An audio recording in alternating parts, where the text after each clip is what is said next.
our view of the world and our perspective and the way we show up is all what we consider normal or integrity or out of integrity or alignment or out of alignment. That is all a product of our culture. Welcome to Navigation and Discovery with Cameron Singh. Thank you for tuning in. And if this is your first time tuning into my podcast, welcome. You're in store for another great interview with another amazing guest. And this person is from Trinidad and Tobago, out there in the Caribbean. And we're going to be talking with Troy Hadeed. Troy recently came out with a book called My Name is Love. We're Not All That Different. This was a truly amazing conversation where we're really talking about love. And so we talked to Troy about his perspectives on his book, on why he wrote it, on My Name is Love, and why love is so important, and why we all need to give a little bit of love and love more than we are today. And so I really hope you enjoyed this podcast interview. And you can find out more about Troy in the podcast description on whichever platform you're listening on, and also details to purchase his book if you're interested after listening to this episode. So thank you again for tuning in, and I really hope you enjoy this episode, and I will catch you again at the end of this episode. Enjoy. Well, Troy, thank you so much for being on the podcast. Yeah, pleasure, Cameron. Thanks for having me, it really does mean a lot. Yeah, awesome. It's so amazing like how I came across your book, and we were just talking about that before we hit the record button. And really enjoyed your first and new book that came out is My Name is Love. And I really have loved getting a copy of this book and getting to know you not only through the book, but all the content that you have out there from this book. And really appreciate all your rawness, your authenticity, and you could tell like you put your all into this book. Yeah, that means so much, Cameron, because I did. Mm-hmm. It's been 4 years, in the works, and I've really dedicated so much time and energy, and even money, hire the right people and the best editors, and I Yeah. wanted to make sure that this book was as good as it could possibly be, and that it could, even though it's self-published, could definitely hold its own among all the other books out there. Mm-hmm. Well, Yeah, awesome. When I bring on guests, I really like, really the purpose of this podcast is to share people's stories from all different walks of life, regardless of who you are, what background, where you're from, what upbringing you came from. And I feel like that's the best way of really connecting to the listeners, right? So, yeah. I wanted to start off by really unpacking your story a bit, Troy. You have such an interesting background, interesting journey of life. I guess let's get started on maybe like how did you maybe your upbringing go through that, and then up to like how did you develop your passion for yoga? Um, my upbringing, well, my family is all really beautiful. And, I say usually this comes up early on, but I think I always say my greatest privilege of all is knowing the love and security and safety that my family provided. And I'm 7 years the youngest, had two older brothers. I grew up in a Catholic home. And my family's pretty conventional. And so my views of the world and my path that I've chosen is in a lot of ways not what would have been expected. And but I've still, like even the other day, like me and my dad had a little, I wouldn't say an argument, but a little exchange, somewhat heated exchange or disagreement, very brief. And you could feel the energy in the room shift. Mm, And then within 20 seconds, yeah, I love you, Dad. How you doing? And everything was back to normal in that one exchange. And it's not that there was never this, right? mm, But when there is that, it doesn't inhibit love, doesn't inhibit the support. There's no there was never any withdrawal or what I call in the book emotional corruption and jostling, you know. Um, so I grew up in a very loving home, and luckily my parents are still alive, you know. Yoga for me, I always say yoga kind of found me. It's not so much that I found yoga, even though from a really young age, I was always tuning towards other cultures and other forms of information and knowledge and looking for all these insights because I think from a young age, I just didn't gel 100% with the organized religion framework. Mm-hmm. And it raised a lot of questions for me. And I actively asked those questions and entertained or seek knowledge elsewhere, you know. But my first introduction to yoga was actually at 14 years old. Uh, And it's a really cool story because, you know, I've now been teaching over 15 years. And I didn't start practicing yoga until maybe 25 years old, consistently 24 years old. And people always ask when I travel and teach now, you know, how did you come to yoga? And I love telling this story because it's so, it carries so, it's so potent. I always talk about this teacher called Mr. Hadeed. And I used to go up every lunchtime in school at 14 years old and give up my lunchtime. And I would go up and sit with him and he'd give me these books to read. And I always remember the first book he gave me to read was one a yogic text on the practice of brahmacharya, which is sexual conduct and sexual energy and dealing with that stuff. And it was just before COVID. I was in Slovakia teaching, and I remember that was the last time I said, you know, I hope one day I get to meet Mr. Gandhi and talk to him so I can tell him how he may have influenced my life. And shortly after I got back home, I get this email in my inbox. It was a comment from my website. And it says, I think I gave you the practice of Brahmacharya to read in 1994 in Fatima College, signed S. Gayadeen. And I was like, what? So I replied to him and we got in touch. I asked his number and I called him and I was so excited to tell him how he influenced my life. And he says to me, he says, Troy, let me get your story straight for you. He says, you were sent to detention. That's how you first came in my classroom. It's you were sent to detention. mm, And I gave you that book to read because it's what I had in my hand at the time. He's like, I don't practice yoga. I'm not Hindu. He's like, I have no interest in you. It's just what I had in my hand at the time. And I just figured I'd give it to you to read. And he said, what's most impactful about this story is that you've been talking about me for the last 15 years and how I impacted your life. But he said, but I now teach in Ontario, Canada, and I've been talking about you for the last 25 years. As uh, this 14-year-old kid who impressed me with his reading of a text that most kids could not, most adults couldn't read. And he said, you came up to detention from then on of your own free will every lunchtime to read more and read more and read more. And he said, I've been talking about you for the last 25 years and how you impacted my life. And he mm, said, how I found you is I was talking about you in my class in Ontario, Canada today, and they Googled your name. And I never knew what had come of your life. I never knew you were teaching yoga. And he's like, he was so, it really jumped out to him. It shocked him that he had to reach out. And that's how we finally came to make contact. So that's my yoga story. awesome. Yeah, I yeah. was listening to a couple of your previous episodes that you did, podcast episodes on this book. I really like your story. Your story where it started when you went to semester at the seas.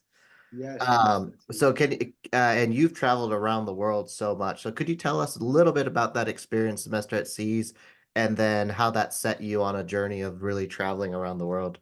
Yeah, it's well, semester C, I believe it's run by University of Pittsburgh still. And this was 2001. This was my last semester of university. And pretty much for anyone not familiar, it's like a cruise ship, but it's a floating university. So you do a study abroad program, and while you're at sea, you have class every day, every day, every day. And then when you dock in a port, you get like 5 days upon which you could go and explore or do these programs or whatever, whatever experience you want to have in that country. And we sailed around the entire world. We left in Bahamas and we went around the world. I think it was, if I have it right, Bahamas, Cuba, Brazil, South Africa, Kenya, India, Vietnam, Hong Kong, China, Japan, Seattle. Mm. And it was 4 or 5 months. And I learned more in that time than I did at 4 years at university, clearly. But and yeah, I've done a lot of traveling since then. But it's funny because after that experience, I went into that experience and all I wanted to do was travel the world for the rest of my life. Mm. And I still want to travel the world and love traveling. And since that experience, I have done a lot of traveling as well. But after that experience, it was more like, all right, I'm ready to, I've had enough. I've had my dose of traveling now. Yeah. Now it's time to settle some roots and start to make an impact on society and an impact on the world. So in a lot of ways, for lack of better words, I kind of got it out of my system so that I can focus on trying to serve something bigger than myself, Mm. is what I feel happy. Yeah. Traveling the world, I mean, I've done that as well and still trying to do that. It's very hard to do it, one Yeah. thing. But one of the things that I've lived in the Caribbean and lived in different parts of the world, and one of the things I've come to enjoy is experiencing and cherishing different cultures. So based on your experience and traveling the world, what have you learned or how have you grown just by experiencing and learning from different cultures? Man, that is such a loaded question Yeah. because it would take so long to unravel and unpack that. But one thing I remember is people. Mm. I remember people, and so much when we travel, we take pictures of places Yeah. and beautiful things and sunsets and whatever, and we post them on social media so we could show everybody where we are, what we're doing, or how beautiful it is. Hmm. And those are like things we're going to remember. Yeah.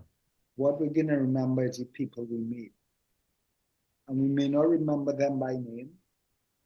It could be the briefest interaction, but we're going to remember the people we meet and how they move us and that Hmm. resonance we share.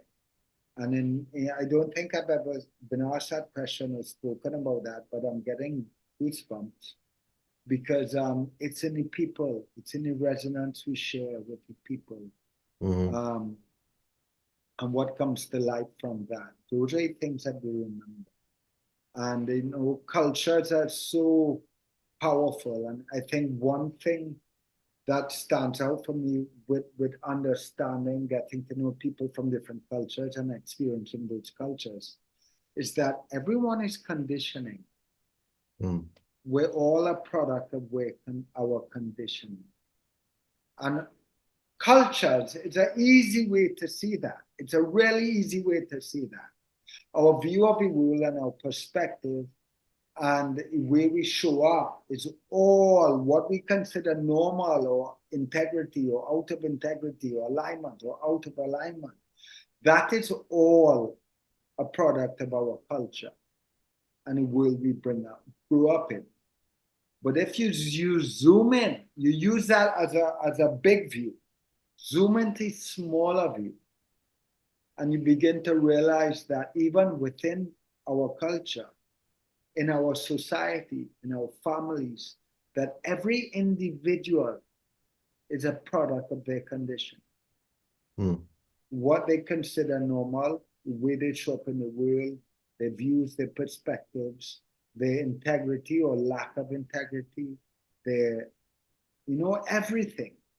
Whether someone be emotionally reactive or triggered easily or anything.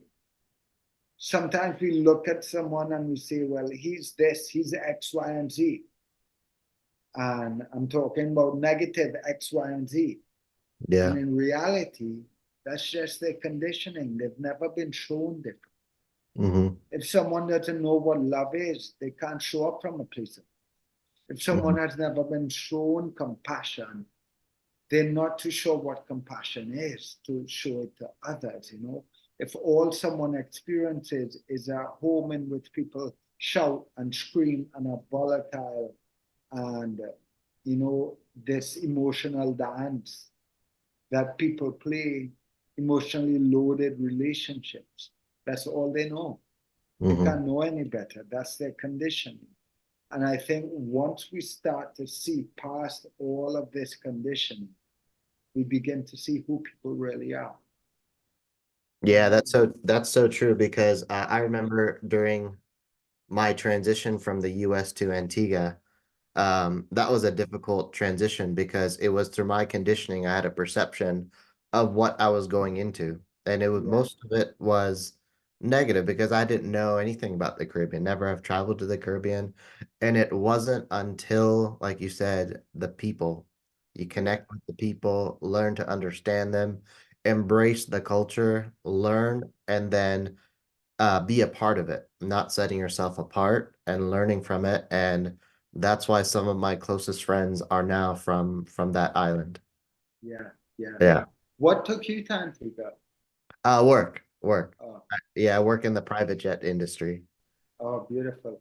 One of the things that you talked about, Troy, I watched a couple of your videos, is the one thing I admire about you, and I strive to do this too, is within your story, everything that you've done so far in your journey of life is always been going against the norm, thinking outside the box, trying to create the new for yourself.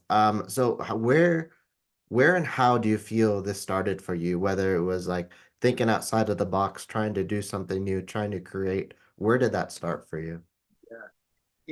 It's funny, Cameron. I think we all have that. Mm, I think we all have that. At least from a young age, we're all curious, right? mm-hmm, But then the people around us and society and the voices of our mind and everyone else's mind starts to question our dreams, starts to question and tell us how we are supposed to live our lives and what we're supposed to do, right? And all of these voices are generally structured around what is normal, what is expected, and what will keep us safe and secure, right? Security. They're always those voices always look at security. And I think in my life I've always had the freedom to walk my own path. I've been given that freedom, right? Maybe it's because I came 7 years after my brothers, and my brothers had kind of cleared the way for me. They run my dad's business. So it kind of opened up a whole world for me to, yeah, let yeah. him do whatever he wants, kind of vibe, no? Um, but I think, for me at least, there's this voice inside of us, whether you want to call it intuition. In chapter 14, I think I call it the voice of the heart, basically the voice Mm-hmm, of the mind, right? And the voice of the heart, that's intuition. To me, I say that's the resonance of God. That's what God speaks to us. And it generally, we know where we want to go and what we want to do. And it's the voices of the mind and society and everyone around us that give us a million reasons why we can't or shouldn't. mm, And I think that if you find the courage, or if you quiet the voices of the mind enough, you just jump and you can step into that unknown. And I think that's really powerful. So I don't think for me it was a conscious decision to be different mm, or rocky boat or go against all that was normal. I yeah. think for me it was just following that my heart, my desire, and listening to that intuition and wanting to make a positive change in the world. It was seeing all the misalignment in the world, all the disconnect in the world, and at least wanting to do whatever I can to try to address that in some way. Hmm. Awesome. So, my name is Love. We're not all that different. Here's the book for those that are watching on YouTube. Troy, this has been a really awesome read. And one that I think when you read this, you have to come with an open mind to learn from someone's story and understand the thoughts, the conditioning, like you mentioned. And it's been an amazing journey for me. And I'm still not quite done yet because I feel like this book, you have to take some time to digest Yeah. really your story, the things that you talk about. So I want to start off with talking about your book is what was the heart behind this book? Why did you want to write something about your story and journey and kind of the why behind the book? Yeah, well, I knew I was going to write a book at a really young age. I actually wanted to major in writing and philosophy in school, which Oh, is very much what this book is. And my dad said, nah, no way, you're going to do business. I think from a really young age, I knew I was going to write a book. But to answer you, and I tried many times, and oh, okay. it didn't come out. It didn't come out. It didn't feel right. I Yeah, wasn't sure. And last time I did, which was luckily just before COVID began, it just all clicked. It all clicked, and it all just started to pour out. And luckily, we had COVID, so I had a lot of time on my hands to really work through it all. But to answer your question, Cameron, I don't think this is a book about my life. That's not how I view this book. mm, Um, I don't believe it. I don't categorize it as a memoir. I mm, categorize it very hesitantly as self. And the reason I say I hesitate to categorize it as self-help is because it's not actually self-help. It's how we get our head out of our ass so we can actually serve the bigger self, the yeah, bigger collective, right? yeah, When you think self-help, it's all about me, I. right. And this is actually no, it's like how do we dissolve that obsession with I so we can expand and serve something bigger? But I do use stories from my life to kind of represent some of the teachings and philosophies and offerings in the book. And then I ask the reader just to look at their own lives and see how it lands for them in their own life, you know? Mm, Because I can't tell anyone what to do or what's right for them. true. They have to discover it on their own. I can use my life and my philosophies and my perspectives as an offering, as seeds. I can plant seeds, but it's really up to the reader as to how and where those seeds land in their life, you know. To answer your question, I think in the world we live in, there's a lot of desire to be better human beings and a lot of desire to walk this spiritual path. Um, dare I say with self-realization, because the only way you come to self-realization is when you dissolve the self. When you dissolve this understanding of Troy in this body or Kaman in this body, and this Mm, obsession with what can I do to serve my wants, needs, and desires as Troy. When mm, we overcome that is when we start to walk this path of realization. It's mm, a bigger self, it's not a smaller self. But I think what's happening in the world is we're talking about the right things and we're reposting the right quotes and we're reading the right things and we're looking in the right direction. But there's some disconnect in the things we're talking about and how we're actually living our lives. We're going to meditation, we're going to yoga class, we're going to temple, we're going to mosque, we're whatever, we're making all these practices a priority and all these rituals a priority. But we don't seem to be connecting the dots the way in which we live our life. And I think it's because we're looking at, let's use for example, I want to live my life from a place of love. I'm looking at all the areas in my life where I live from a place of love. Mm. and all the things I'm doing to help me live from a place of love. But I'm not looking at all the areas of my life where I'm not. I'm not bringing attention to my own shadow, my own darkness, and all the areas of my life that I need to address, because our growth and transformation lives in that. Our growth and transformation doesn't live in what we're doing in alignment. It lives in what we're doing that's not in alignment. Mm. And I'll also, so to answer your question, I think that was my intention in the book, is to help people connect some of the dots, and being really authentic and vulnerable with my own journey to help them connect some of their own dots, right? Some of their own journey. And what I'll just add, 2 years ago I stepped into what someone might know now as a dark retreat or dark room retreat, where you go into solitary darkness for a period of time. And I don't want to go into that experience in detail, but I'll tell you what came out of that. And I want to say this. I stepped into that room with the intention of staying there for 10 days, and I came out on day 3.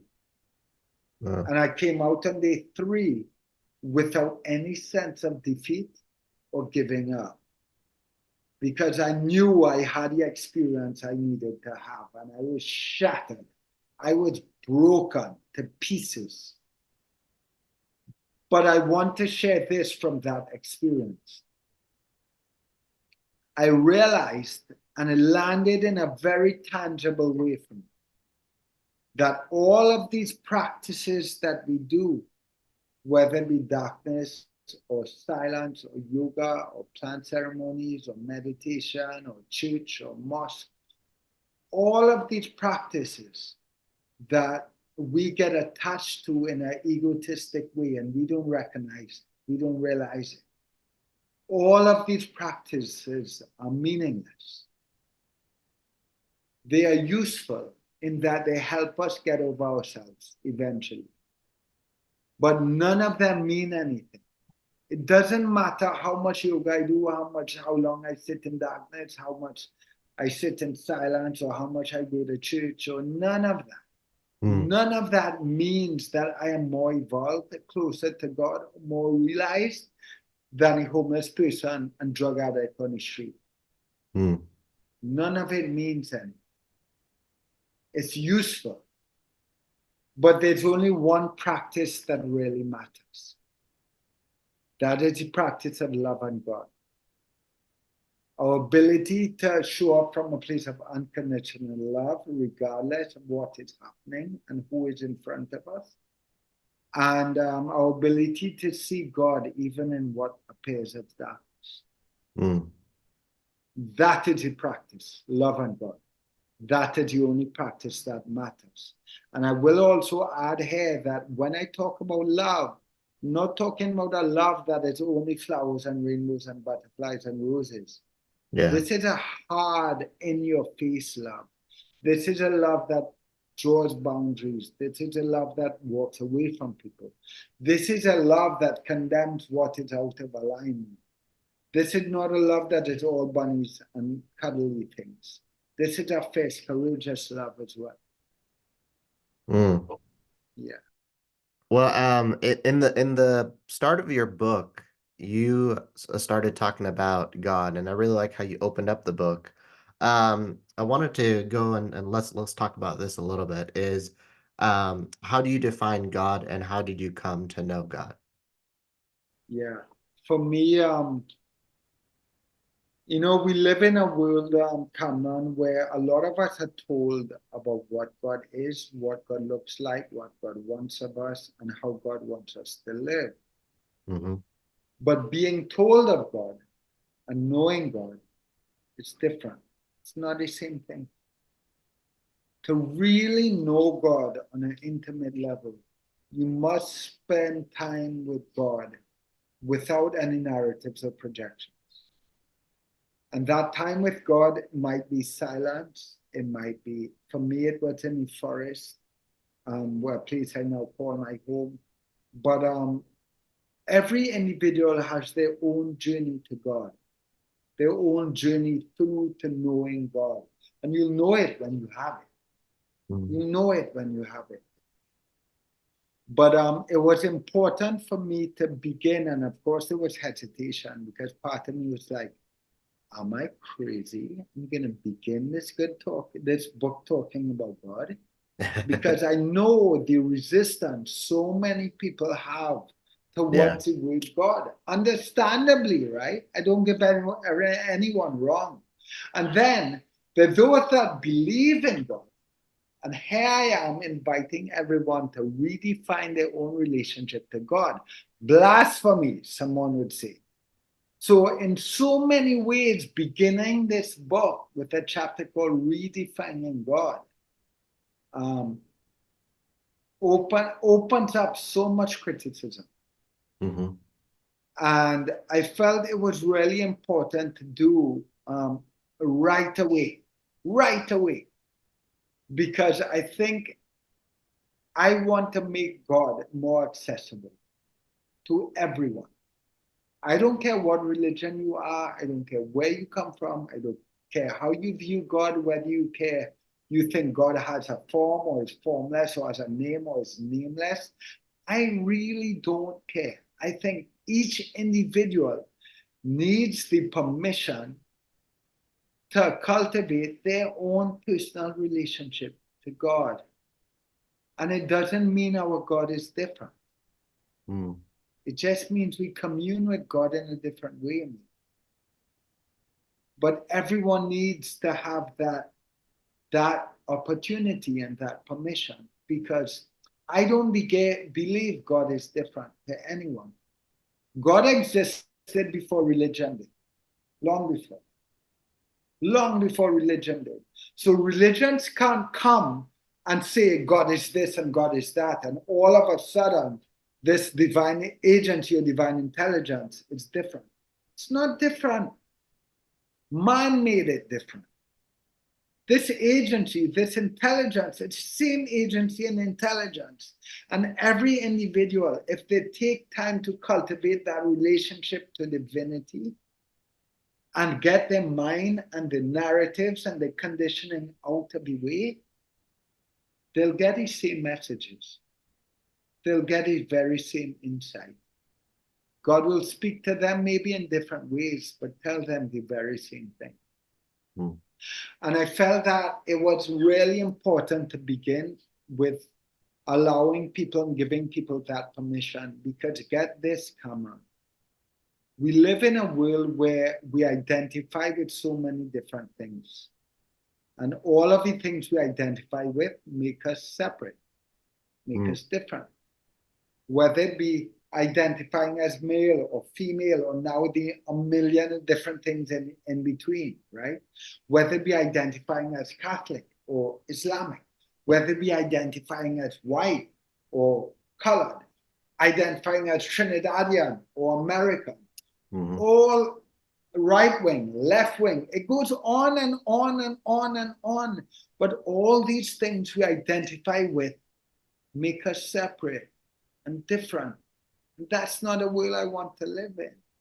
Mm. So to me, we have to find common ground. And the one thing that makes us the same is divine agency. Some divine agency, or the air we breathe.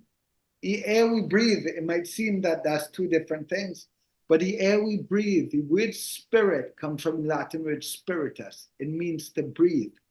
In so many different ancient civilizations and languages, there's the same word for breath as there is for God. It's not, to me, it's not a coincidence. The air we breathe is one of the things, other than spirit and God and your understanding of divine agency, it's the one thing that makes us all the same, Mm. that connects all of us. Mm-hmm. So to answer your question, I felt like I wanted to find common ground. And that common ground is to me some intelligence, whatever someone wants to call it, something bigger than troll. something bigger than karma, something bigger than these bodies and individual identities that we think we are. Mm. Yeah, So how was it? How did believing in God and how what impact did that have to your journey of life? Because Troy, there's so many people that believe in a higher power, yeah, but they don't really know what that is or what yeah, that looks like, and they have that sort of sense of emptiness, yeah, and they think they know that there's something missing. yeah. Well, I think I understand why karma. And Mm, for anyone listening, I've had conversations with people, and I talk about one of these in the book, mm, where we come into this conversation and someone says, well, I'm an atheist. And I say, cool. And in talking and talking, I say, well, so do you believe in any unseen energy that connects human beings or creation? Well, yeah. Well, then you're not an atheist. And I think the problem begins with the fact that we've been told for generations what God looks like, and mm, God has been put into a box. So if someone's understanding of God doesn't fit into that box, well, we say, well, we don't believe in God, or we're not sure what God looks like, or we don't take the time to really cultivate our unique relationship to God. And what I would have to offer is erase that box. No one has the right to tell anyone what God looks like, or what God wants of them, or how they should live their lives. What we should be doing is teaching our children and each other and younger generations, giving them tools to listen, to be in silence, to cultivate a space in which they can cultivate that unique relationship to God. you know. But it would be a shame for anyone listening. It would be a real shame if we allowed the misalignments of history and past generations to rob us of our relationship to divinity. mm, That would be very sad. mm, So I would invite anyone to really just cultivate his space.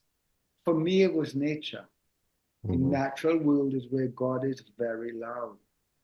Yeah. And in Trinidad, we have a culture where people go to the beach or they go to the river and they bring all the music and they play the music and they cook a pot and it becomes this big gathering. Mhm, That's not what I'm talking. I'm talking about quiet time in nature because God exists there. God exists everywhere. But mhm, it's very clear if you sit in nature and you allow all these narratives to dissolve, you see it, it's in front of you. There is an intelligence, there is a resonance that you can feel in your body. I don't care what you want to call it, but there's no way to me after spending the last 10 years living in nature and coming into city every day. It's not that I'm a recluse. I mhm, come into city and interact with people every single day. And there's no doubt in my mind that there is an intelligence.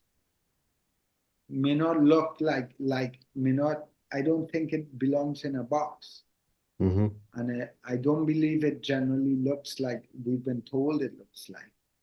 Um, it, it's everywhere. It could very much so. I connect very strongly to Christ and the teachings of Christ outside of organized religion. But I would just invite people to make that time to cultivate their own relationship. mm, Don't let anyone tell them what it should or should not look like. mm. Yeah. That's good. I wanted to kind of move the conversation. In your book, you talk a lot about the mind. And I love learning through your book with your insights on the mind because the reality is, and I've experienced this myself, is the mind can be the most dangerous thing in terms of the mind can be very dangerous. It can lead to a whole bunch of detrimental effects, but it also can be very positive. So where do we start in uh, controlling our mind and having that control of our mind? Yeah. So I would use different language, Cameron. Hmm. And here's why. Because first of all, you're right. Mind dictates your reality in Yeah. every possible way. And just to draw, funny enough, I do a keynote on this in 2 days, another keynote speech. But and let me draw a reference, right? In that dark room, it was just me and my mind. I was in a complete absence of light. There was no other external stimulation or input to tell me what reality I was having. My mind was in full control. And in that room, I believed I was going to die. I believe I had been kidnapped and I would never leave that room again. Mm. And I would never see my loved ones again. And I believed it simply because that's the narrative my mind creates. And I curl up in a ball and I experience um, anxiety and depression in ways that I had never experienced before in my life. That was my mind created that. It wasn't true. The door was open. I could have walked out the room at any point in time. My mind created a different reality. That's how powerful the mind is.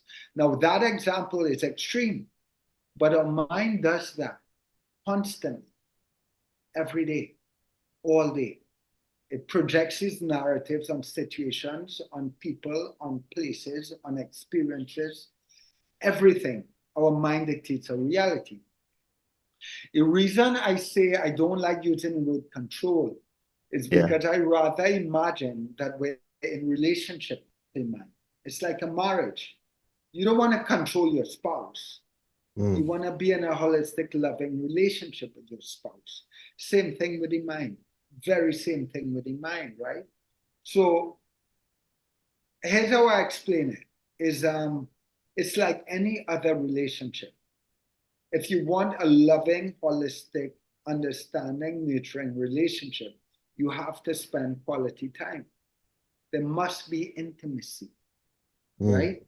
And that all that means for your mind is sitting quietly with your mind, sitting quietly with your thoughts. For a lot of people, that has never been invited. Most people have never been invited to do that. And anytime they try to, they pick up this thing. Yep. They pick up their cell phone, or they turn on their TV, or they pick up a book. That's not time with your mind. That's not time alone. Or they go in the garden. Sure, that's beautiful time. Or they go and do things, surfing. That's beautiful time. Hmm. But it's not time alone with your mind because you're still doing. You're still doing something. So time alone with the mind to me is just sitting quietly with your mind and beginning to look at the thoughts that come up, beginning to understand the fears and the thoughts, and just listening. Because if you spend time listening to your mind, then your mind no longer has to scream and shout to get your attention. You cultivate this relationship in mind where when these fears or narratives or projections come up, you can see them and you can be like, all right, I see you, I hear you, I understand. But that's actually not true. That's a narrative. So you can then dissolve it and put it away.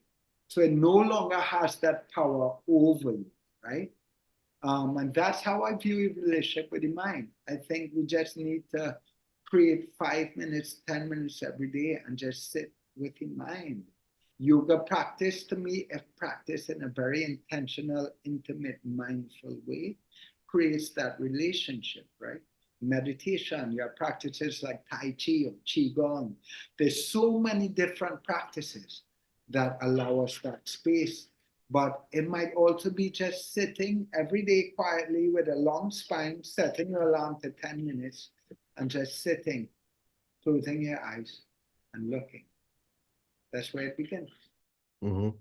Yeah. And you're right. The issue is in today's world, there's so many distractions, so many different things, notifications, the technologies, the people, the things that are the things that are going around us, which clouds our mind. And it was only when I moved back to the US after living in the Caribbean, I found this retreat center that I go to every year in Southern California in San Diego, What's and it called? it's called the Oak Center. Yeah. It's on a winery in the mountains of San Diego, and I remember this to this day. It was 3 days, and I turn off the phone, put that away, and you just spend time in peace, quiet, in nature, and the things that come up, the things that you've never thought about, or maybe it was something that was deep down inside of you, it finally came to light, and then you can there was things that I didn't realize were in my thoughts and that, I had to deal with in a certain way. Yeah. Yeah. Yeah. Yeah. Yeah. How important would you say it's like to spend time alone and in our minds and having that quiet time? Man, to me it's essential, Cameron. Yeah. It's really essential, and there's a great philosopher and teacher, Krishnamurti. Don't know if you ever heard of him. Mm, And a lot of great teachers and philosophers of our time have all said the same thing. Solitude is really important. How can you ever know yourself if you don't ever spend any time with yourself? that's true. If you don't do that, all you are is you become everyone else's version of who you should be, Yeah. right? Yeah. And I think it is so, so important. And Mm, it is so rare for the average normal average individual and average way of living in our society, but hmm. it is so important. Yeah. And it's challenging today because we're in a world of busy, Yeah, right? Everyone hustle bustle, that daily grind, and other people dictating you, and you almost like lose yourself. yeah, yeah, Yeah. absolutely, Lucas. Yeah. Yeah, So one of the chapters that really stood out to me was your chapter on authenticity. yeah, And this one is really near dear to my heart. And really important in today's society, today's world. I'm going to read a quote from your book here, which really stood out. You said, "We live in a copycat society where we politely mimic current fashions and trends, aim to meet expectations, and try our best not to ruffle any feathers." I really want to spend some time on this because, I feel like a lot of people are they're not showing their true self out there. They're showing a facade, that they're showing something that they want to be, but are not necessarily living. And I catch myself doing this all the time. yeah. Um, you True. know, doing this podcast, doing the business and all the things that I do is like you find yourself, kind of that what's the term?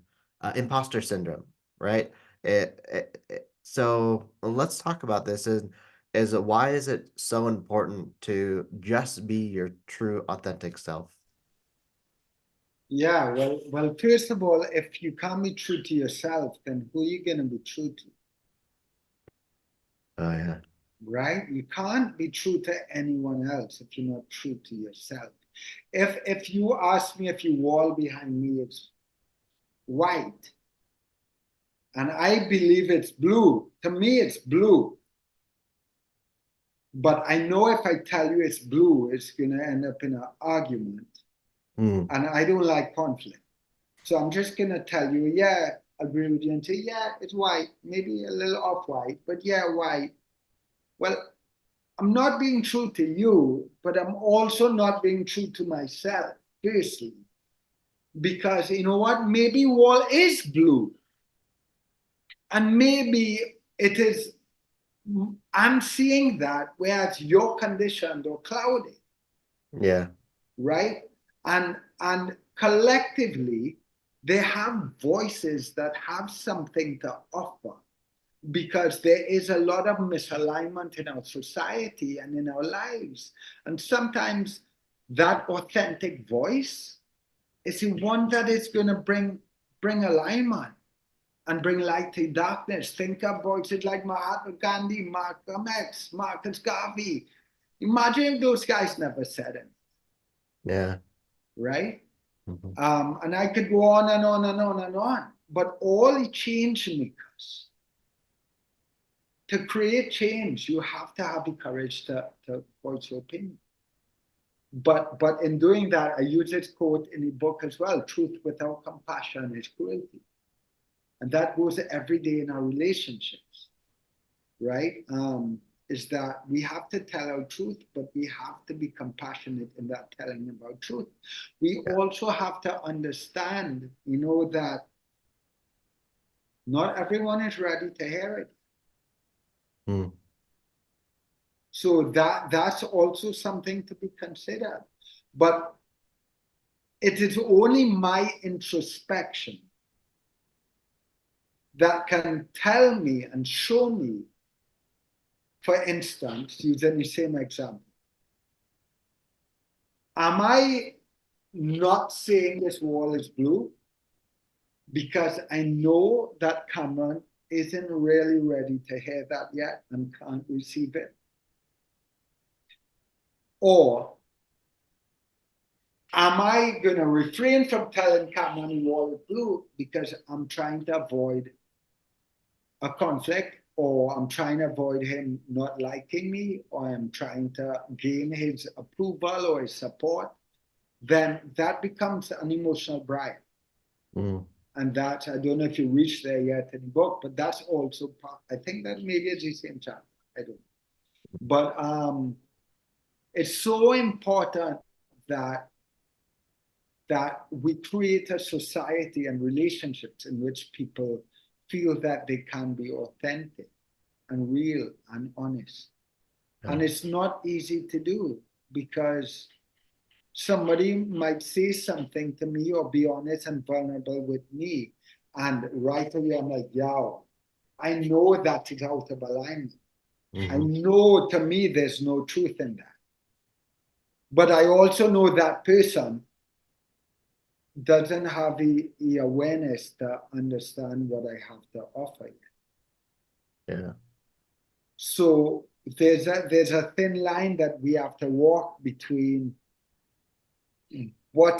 how do we communicate, how do we get a message heard, but at the same time be authentic to ourselves and respect someone else's truth, Yeah. someone else's conditioning at the same time, and honor their journey without being judgmental, right?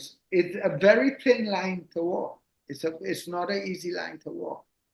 But I think the key to walking that line is trying to create a space in which people don't feel judged.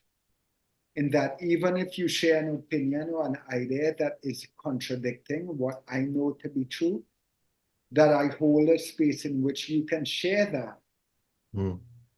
But at the same time, tell you, I accept you, I honor you, I love and understand that's the way you feel, but I don't agree. Mm. And we also have to understand that someone not agreeing is not an attack. Someone has a right to disagree or to see the world differently. It doesn't mean they don't understand us. It doesn't mean we're at war or we're on different teams. It just means we have different perspectives on a situation. And for me, I'm constantly questioning my perspective. Even if we come into a conversation and you throw something up in my face, and my initial reaction is no, absolutely not. I promise you, I'm still going to walk away. And that conversation is going to play on my head. And I'm going to try to understand what, if anything, what was I missing? What was I missing? Was I missing something? And I may even come back to you to re-engage on that conversation. But introspection is really important, really important. Yeah, oftentimes what I see is if someone doesn't have the same opinions as you do, you almost write them off, Yeah, right?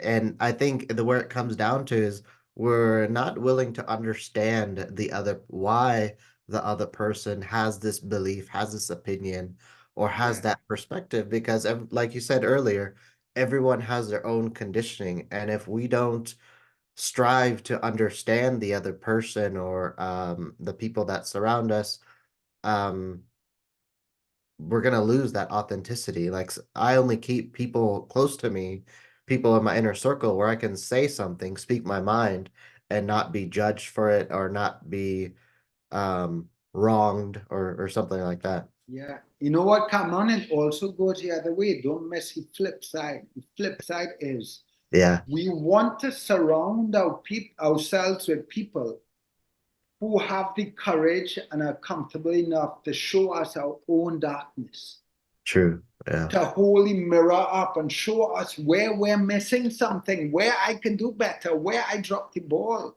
yeah. And I really love my friends and my circles because they do that a lot for me. Mm-hmm. I would like to believe that I create a space in which they feel comfortable enough to do that. Mm-hmm. Yeah, And I think truly, as we kind of wrap up our conversation here, and I think where it truly starts is like you mentioned, the title of your book is really love, right? yeah, I yeah, mean, I was watching one of your keynotes, and you said, you start with love and end with love. yeah, I yeah, think that's just so powerful, and um, yeah, I just wanna, why is love so important? And how do we love? Because I think there are people that are listening now are challenged with how do I love? yeah. Oh, such a good one. This could be a whole next episode, Cameron. But the reason I call the book My Name is Love. It was called Popcorn in My Pocket before that, and we had a name change. Thank God, my editor and I were surrounded by some really amazing literary minds. Mm, Um, it's because the only time I understand what love is when I lose its obsession with myself.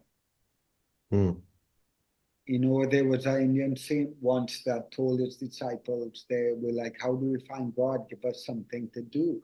And he said, meditate like Christ. And then they ran off and they came back and said, well, how did Christ meditate? And he said, well, he lost himself in love. Christ lost himself in love.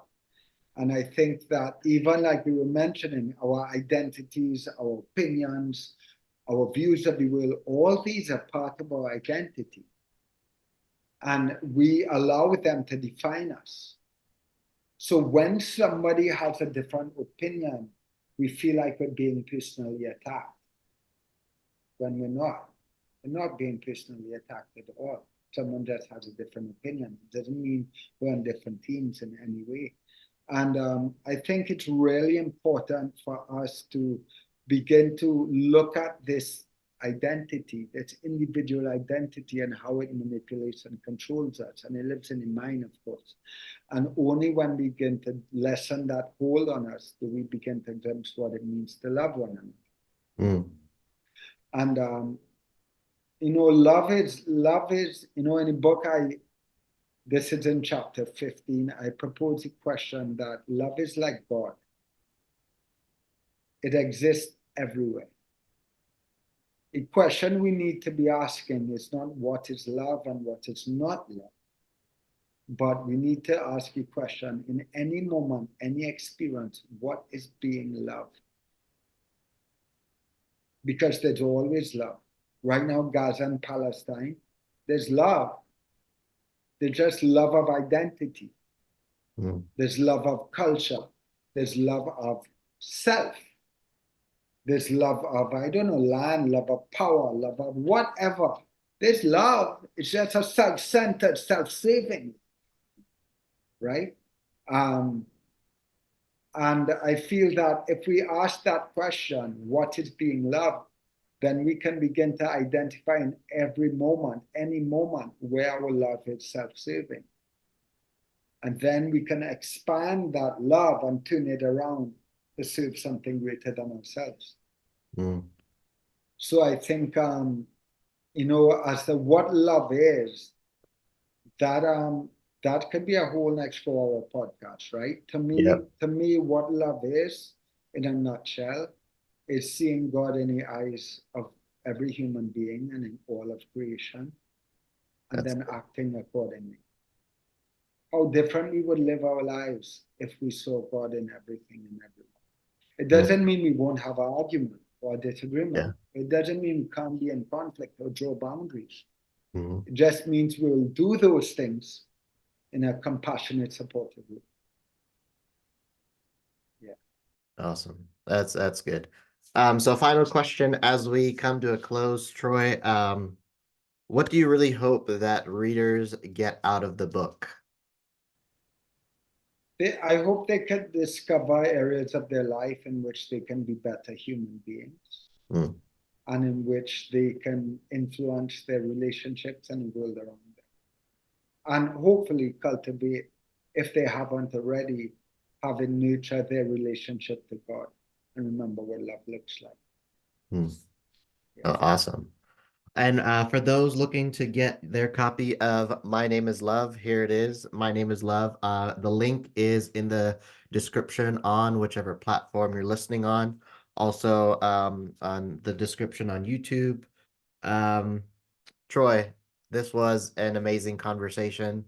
Very different from previous interviews that I've had. And thank you for not only writing the book, but taking the opportunity to spend time and just Yeah. have a good conversation. Cameron, thank you, my brother. And I always like to say, I don't think listeners always acknowledge what it takes to create and facilitate a podcast show. And it takes a lot of work. And I want to say thank you and honor you for that and for giving people like me a voice. Well, thank you so much, No and problem. very much appreciated. And we'll have to stay in touch because I Yeah, really love definitely. what you wrote and this conversation. So thanks. Love. Thank you, Cameron. Well, thank you so much for tuning into Navigation and Discovery with Cameron Singh. I really hoped you enjoyed this awesome interview that I had with Troy Hadeed, and I'm happy to share this conversation with you all that are listening. And if you want to find out more about Troy, you can go to his website, troyhadeed.com, and you can go ahead and purchase his book as well. My Name is Love, We're All Not That Different. I really hope you enjoyed the message behind this book. I think it's such a relevant topic to talk about in the world that we live in today. We just need more love. And I really hope that this encourages you to love more if you're already loving, and if everyone could use a little bit more love. So I really hope you connect with Troy and his content and his book. It was such an honor having him on the podcast from Trinidad and Tobago. And thank you again for tuning in to Navigation and Discovery with Cameron Singh. I just looked at the numbers yesterday, and it is so amazing to see how many people are subscribed to this podcast today compared to when it first started. And it is so amazing to see the amount of support, the amount of encouragement, and feedback that I've been receiving as we approach the 50th episode. And I really hope that this continues to add value in whatever way for you, that you're able to learn from these stories. And that's what this podcast is here for.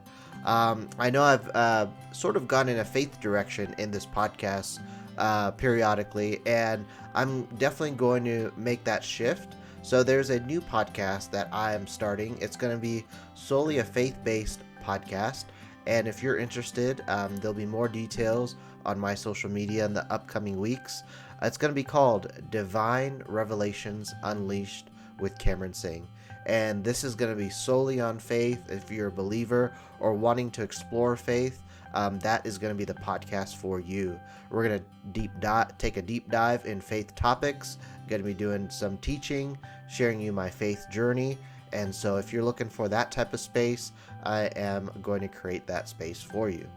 And if you love this podcast and It doesn't mean there's not going to be faith talked about in this, but I realized I had a lot of pastors, a lot of people from faith talking about their faith journeys, and I just needed to create a space just for that because I realized that's not for everyone. And so I also want to respect you and your time and be aligned to the original mission and vision of this podcast, where it's really to bring people from all walks of life, all beliefs, from all different spheres of influence, and share their stories in hopes that you're able to take away some lessons learned and apply it into your life. Whether you're a young person, middle-aged person, older person, doesn't matter what you believe in, who you are, where you work in.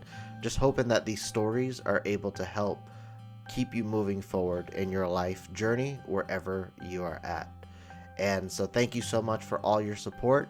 And if this is your first time listening to this podcast, feel free to subscribe on whichever platform you're listening on, and so that you receive a notification when the next episode goes live. And also, it would be great if you could give a review or a rating on whichever platform you're listening on, especially on Spotify and Apple. That would really help get this podcast to have more visibility on those platforms as well. And also, if you haven't gotten a copy of my book, I am about to release my second book in just a couple months. I'm about to turn in the manuscript finally for book 2. But if you want to get a hold of the copy of my first book, it's called Navigation and Discovery, A Path of Navigating and Discovering Through Your Journey of Faith. And it's a little bit of a flavor of my story, and hope you get your copy there on CameronSing.com, which is my website, and all that info is in the podcast description as well. I also have a YouTube channel which I launched, which has all the episodes of the podcast and other content as well, so feel free to go and subscribe on there. And also, all my social media links are in the podcast description as well. You can follow me on social media as well. I appreciate you all tuning in and taking time to stick with me at the end of this amazing episode. And thank you again for all your support and all your time. And if this is your first time tuning in, thank you for tuning in as well. I hope you tune into a future episode, or you can catch up on some of the previous episodes as well. Thank you again, and we'll catch you on the next episode next week.